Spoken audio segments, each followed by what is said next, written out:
যে খবর দেব তা আতঙ্কের, তা উদ্বেগের, তা হলো জলাতঙ্কের ভ্যাকসিন ও জাল।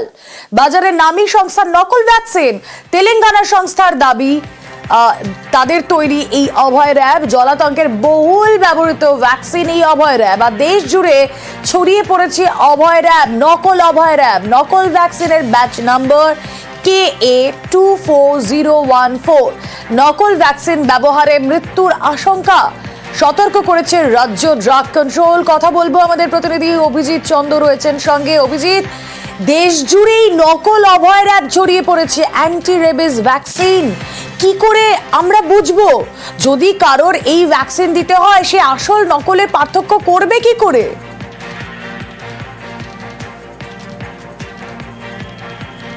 রুবেলা, অত্যন্ত ভয়ের খবর, অত্যন্ত আতঙ্কের খবর, এবং এক্ষেত্রেই চিকিৎসকদেরকে খুব সতর্ক থাকতে হবে। এবং একই সঙ্গে বিভিন্ন ক্ষেত্রে যে ওষুধের দোকানদার, ওষুধ বিক্রেতারা, তাদেরকেও সতর্ক বার্তা দিয়েছে আমাদের রাজ্য স্বাস্থ্য দপ্তর।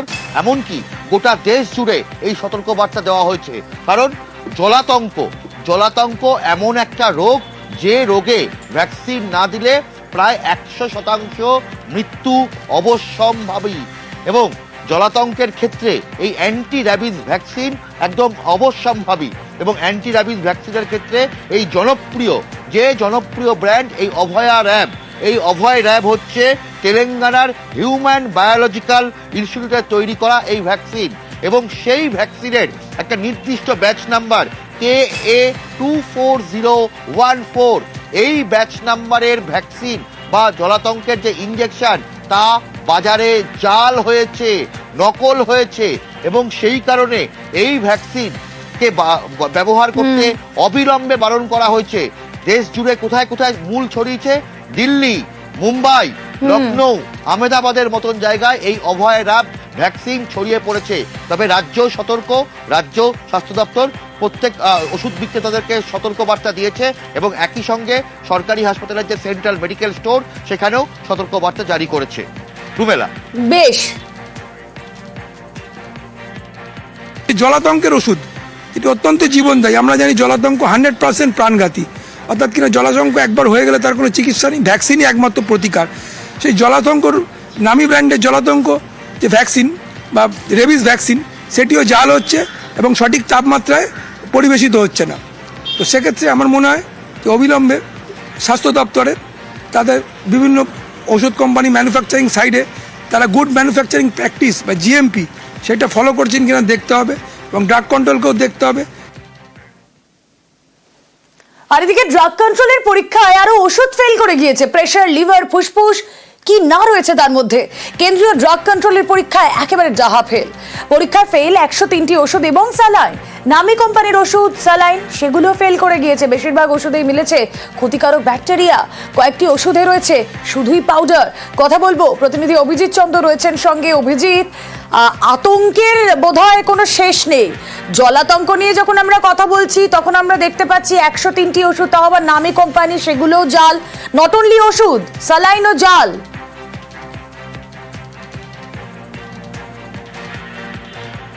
নিঃসন্দেহে রুমেলা, তবে আতঙ্কিত হয়ে কোনো কাজ হবে না, বরং আমাদেরকে সতর্ক থাকতে হবে এবং সচেতন হতে হবে।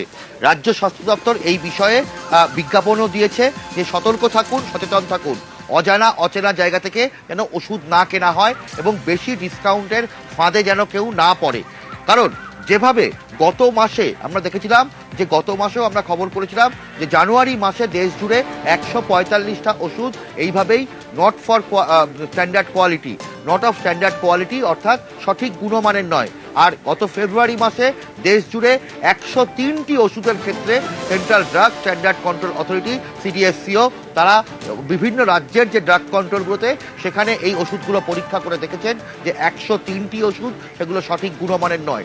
যার মধ্যে প্রেশারের ওষুধ রয়েছে, অর্থাৎ রক্তচাপ কমানোর ওষুধ রয়েছে, যার মধ্যে মূত্রনালীর সংক্রমণ ঠেকানো অর্থাৎ ইউরিনারি ট্র্যাক্ট ইনফেকশন ঠেকানোর ওষুধ রয়েছে ফুসফুসের সংক্রমণ ঠেকানোর ওষুধ রয়েছে, সেখানে ফাঙ্গাল ইনফেকশন বা ত্বকের সংক্রমণ, চামড়ার সংক্রমণ ঠেকানোর ওষুধ, এবং গ্যাস অ্যাসিডিটি আটকানোর ওষুধের মতন সাধারণ ওষুধও রয়েছে, এবং সেই সমস্ত ওষুধের ক্ষেত্রে দেখা যাচ্ছে যে কোথাও ব্যাকটেরিয়াল অর্থাৎ ক্ষতিকারক ছত্রাক রয়েছে সেই ওষুধে, কোথাও রয়েছে শুধুমাত্র পাউডার অর্থাৎ ওষুধের যে মলিকুল থাকার কথা সেই নির্দিষ্ট মলিকুল নেই, অথবা বেশিরভাগ ওষুধে দেখা যাচ্ছে যতটা মলিকুল থাকার কথা তার থেকে অনেক কম মলিকুল রয়েছে।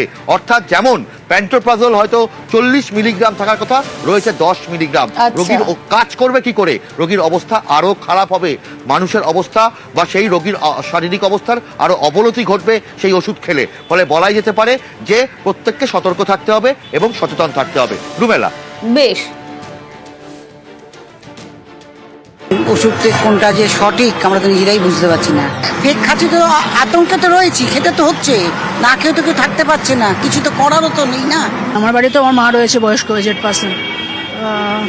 আমি তো মানে আমরা তো লেম্যান, আমরা তো বুঝবোই না যে কি কম্পোজিশন কি বৃত্তান্ত সব কিছু। তো ডেফিনেটলি ভয়ের তো নিশ্চয়ই কি সাইড এফেক্ট আছে, এমনি নর্মাল ওষুধে অনেক সাইড এফেক্টে অনেক প্রবলেম অ্যারাইজ করে, তো এগুলো তো সাংঘাতিক ভয়ের তো ডেফিনেটলি। এবার সেটা আমরা কি করে বুঝবো বলুন যে কোনটা অরিজিনাল আর কোনটা ডুপ্লিকেট? কারণ অরিজিনাল ডুপ্লিকেট সাধারণ পাবলিক আমাদের ধরার কিন্তু ক্ষমতা নেই, আমরা ধরতে পারি না। যদি এতটাই আমরা বুঝতাম তাহলে কিন্তু ডুপ্লিকেট বেরোতো না। ট্রাস্ট ইস্যু হয়ে যাচ্ছে যে কোনটা ফেক কোনটা কি, যে নর্মাল মানুষরা তো বুঝে দেখতে পাচ্ছে, খেতে মানে জানে না কোনটা ঠিক কোনটা ভুল, তো তাদের সাথে যদি এরকম হয় তো ওটা খুবই একটা এফেক্ট করছে। ওষুধ তো রোগীর জন্যেই, যে ওষুধ যে প্রয়োজনের প্রয়োজন। যদি ব্লাড প্রেশার ওষুধ নিম্নমানের হয় ব্লাড প্রেশার কন্ট্রোল হবে না, যদি অ্যান্টিবায়োটিক নিম্নমানের হয় সেক্ষেত্রে ইনফেকশনগুলো কন্ট্রোল হবে না, পেশেন্টের প্যারামিটারগুলো খারাপ হয়ে যাবে, মৃত্যু পর্যন্ত ঘটতে পারে। জনসাধারণের খুব একটা কিছু করণীয় নেই, তাদের সতর্ক থাকতে হবে। যে রোগী থাকবে, রোগীকে যদি এরকম ধরনের ওষুধ দেওয়া হয় তাহলে তো তার স্বাস্থ্যের জন্য খুবই ক্ষতিকর হবে। সাধারণ মানুষের বোঝার কোনো প্রশ্নই নেই, সাধারণ মানুষ তো মানে কখনোই বুঝতে পারবে না। যদি 650 লেখা থাকে তাহলে সে দেখবে না এ ঠিকঠাকই আছে, তার মধ্যে যদি 300 থাকে তাহলে সে কি তার তো বোঝার কোনোভাবেই সম্ভব না। না, অনেক ওষুধেই তো কাজ করছে না। 650 প্যারাসিটামল একবার আমি নিয়ে আমার ওয়াইফকে দিয়েছিলাম, কাজ করেনি। অন্য দোকান থেকে অন্য প্যারাসিটামল আনলাম 650, সেটাতে দিব্যি কাজ হয়ে গেল। কোনটার গুণগত মান কি আছে আমরা তো আর কেমিস্ট নই, আমরা বলবো।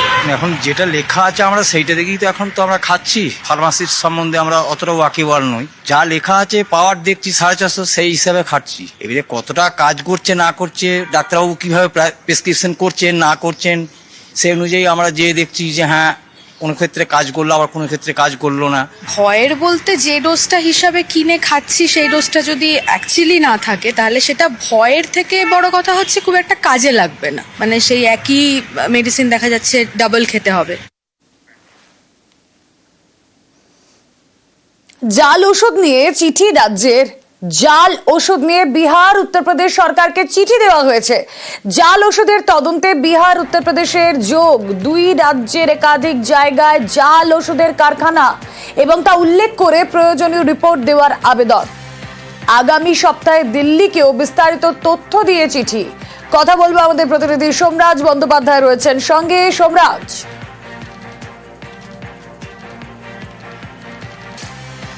হ্যাঁ দেখো, জাল ওষুধের তদন্ত করতে গিয়ে রাজ্য সরকারের তরফে বেশ কিছু গুরুত্বপূর্ণ তথ্য উঠে এসেছে এবং তা নিয়েই মূলত বিহার ও উত্তরপ্রদেশ সরকারকে চিঠি দিয়েছে রাজ্য সরকার। মূলত বিহার ও উত্তরপ্রদেশ সরকারকে যে বিষয়বস্তু নিয়ে বলা হয়েছে তা হলো যে জাল ওষুধের তদন্ত করতে গিয়ে রাজ্যের হাতে যে নথি এসেছে সেখানে দেখা যাচ্ছে বিহার ও উত্তরপ্রদেশের বেশ কিছু গুরুত্বপূর্ণ জায়গায় কারখানা তৈরি করে এই জাল ওষুধ তৈরি করা হচ্ছে। শুধু তাই নয়, বিহার ও উত্তরপ্রদেশের একাধিক জায়গা ব্যবহার করে এই জাল ওষুধ এ রাজ্যে পাঠানো হচ্ছে। তাই বিহার ও উত্তরপ্রদেশ সরকার যাতে এই বিষয়ে তদন্ত করে এবং তদন্ত করে যাতে রিপোর্ট এ রাজ্যেকেও পাঠায়, তাহলে এই রাজ্য তদন্ত করতে আরো সুবিধা হবে। যে সমস্ত এজেন্সি এ রাজ্যে তদন্ত করছে তাদের তদন্ত করতে আরো সুবিধা হবে। সেই কারণে এ রাজ্যের তরফে বিহার ও উত্তরপ্রদেশ সরকারকে আর্জি রাখা হয়েছে যাতে তারা তদন্ত করে সেই রিপোর্ট এ রাজ্যকে পাঠায়। শুধুমাত্র বিহার উত্তরপ্রদেশ সরকার নয়, দিল্লি সরকারকেও চিঠি দেওয়া হচ্ছে। তার কারণ জাল ওষুধের তদন্তে দিল্লির বেশ কিছু জায়গার নাম উঠে এসেছে যেখানেও এই জাল ওষুধ তৈরি হয়ে পাঠানো হচ্ছে এ রাজ্যে। শুধু তাই নয়, বিহার উত্তরপ্রদেশের একাধিক রুট ব্যবহার করে কিন্তু এ রাজ্যে ওষুধ পাঠানো হচ্ছে এবং দেখা যাচ্ছে সেই ওষুধগুলির মধ্যে বেশিরভাগই জাল ওষুধ।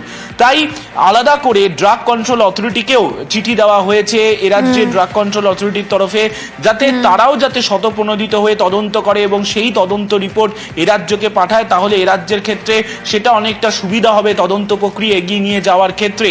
তাই সব মিলিয়ে বিহার উত্তরপ্রদেশ সরকারকে চিঠি ইতিমধ্যেই দেওয়া হয়েছে রাজ্যের তরফে, দিল্লি সরকারকেও আগামী সপ্তাহে চিঠি দেওয়া হচ্ছে বলেই নবান্ন সূত্রে খবর। বেশ,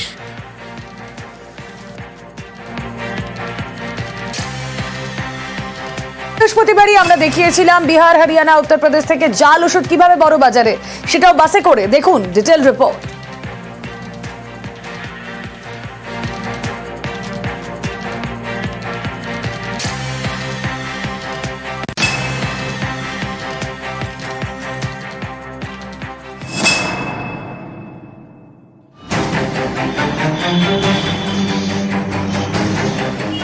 কখনো হাওড়ার আমতা থেকে বিপুল জাল ওষুধ উদ্ধার হয়, গ্রেপ্তার সংস্থার মালিক। কখনো আবার মেহতা বিল্ডিং, বাগরি মার্কেটে অভিযান, সেখান থেকে নমুনা নিয়ে পরীক্ষা। এত জাল ওষুধ আসছে কোথা থেকে? এ নিয়ে চাঞ্চল্যকর তথ্য পেয়েছেন রাজ্যের ড্রাগ কন্ট্রোলের আধিকারিকরা। তারা জানতে পেরেছেন হরিয়ানা, উত্তরাখণ্ড, উত্তরপ্রদেশ, বিহার হয়ে জাল ওষুধ ঢুকছে পশ্চিমবঙ্গে। ভিন রাজ্য থেকে জাল ওষুধ এই রাজ্যে পাচার করা হচ্ছে বাসে। বাসের ছাদে পেটি পেটি ওষুধ।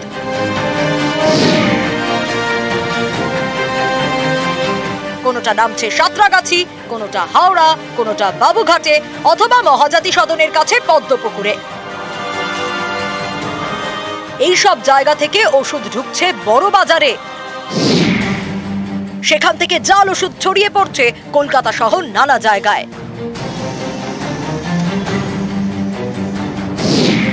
তদন্তে নেমে পুদুচেরিতে জাল ওষুধ কারখানার হদিশ পেয়েছে রাজ্যের ড্রাগ কন্ট্রোলের আধিকারিকরা। এই তথ্য তারা জানিয়েছেন তামিলনাড়ুর ড্রাগ কন্ট্রোলকে। একই রকম ভাবে তথ্য দেওয়া হয়েছিল হরিয়ানা ড্রাগ কন্ট্রোলকে, যার ভিত্তিতে তারা অভিযানও চালিয়েছে। ফিরোজপুরে একটি ওষুধের কারখানায় অভিযান চালায় Haryana food and drug administration. উদ্ধার করে নামী ওষুধ কোম্পানির বস্তা ও ড্রাম ভর্তি জাল ওষুধ। এরকম জাল ওষুধ কিভাবে এ রাজ্যে ঢোকে, সেই রুটেরই হদিশ পেয়েছে পশ্চিমবঙ্গ ড্রাগ কন্ট্রোল। জাল ওষুধ ঠেকাতে বদ্ধপরিকর রাজ্য ড্রাগ কন্ট্রোল। আগামী দিনে রাজ্যে নতুন কোন কোন রুট থেকে এই জাল ওষুধ ঢুকছে তা ঠেকানোর জন্য প্রতিনিয়ত যে যে জায়গাগুলোতে দূরপাল্লার বাস আছে সেই জায়গাগুলোতে আরো বেশি কঠোর নজরদারির সিদ্ধান্ত রাজ্য ড্রাগ কন্ট্রোলের। ক্যামেরায় সনৎ মিশ্রের সঙ্গে অভিজিৎ চন্দ, নিউজ 18 বাংলা, কলকাতা।